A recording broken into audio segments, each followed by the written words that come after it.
Nous la consommons tous les jours. Au même titre que l'air, elle est un élément primordial à la vie. J'ai nommé l'eau. Et oui, elle est essentielle à notre quotidien. Et pourtant, nous sommes loin de tout connaître sur cette ressource naturelle. L'opportunité ici pour nous d'en apprendre un peu plus avec le territoire de la Haute-Somme. D'une superficie de 6300 km², il est structuré autour du fleuve Somme et de ses affluents en amont de Corbie. D'où provient l'eau que je consomme ? Sur ce territoire, l'eau qui coule de notre robinet provient exclusivement des eaux souterraines. 40 millions de mètres cubes d'eau potable sont prélevés chaque année pour notre consommation propre en eau potable, mais aussi pour les activités industrielles et agricoles. Et si l'eau est gratuite, pourquoi dois-je payer une facture ?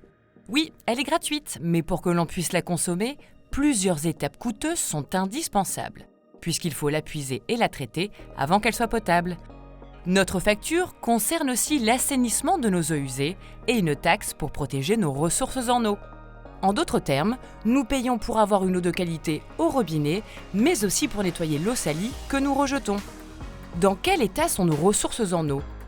Sur le secteur de la Haute-Saône, les eaux souterraines, en plus de nous servir de ressources en eau, alimentent aussi les cours d'eau et les zones humides.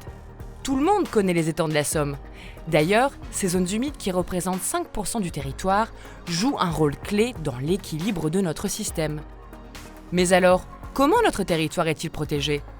C'est le SDAGE, schéma directeur d'aménagement et de gestion des eaux, qui tous les 6 ans élabore une stratégie précise pour maintenir la qualité et la quantité de la ressource en eau, qu'elle soit superficielle ou souterraine. Pour 2022-2027, il s'agit par exemple de protéger les sites de captage en eau potable ou de lutter contre l'érosion. Comment puis-je participer à leur préservation ? Eh bien, c'est par de petits gestes, en ayant de nouvelles habitudes, que nous pouvons y contribuer. En veillant par exemple à limiter l'utilisation et le rejet de produits polluants dans l'eau, ou en se raccordant à un système d'assainissement conforme. Vous pouvez d'ailleurs retrouver une multitude d'exemples et de bons tuyaux sur le site agissonspourleau.fr. Alors rejoignez-nous, likez, partagez et ensemble agissons pour protéger nos ressources en eau.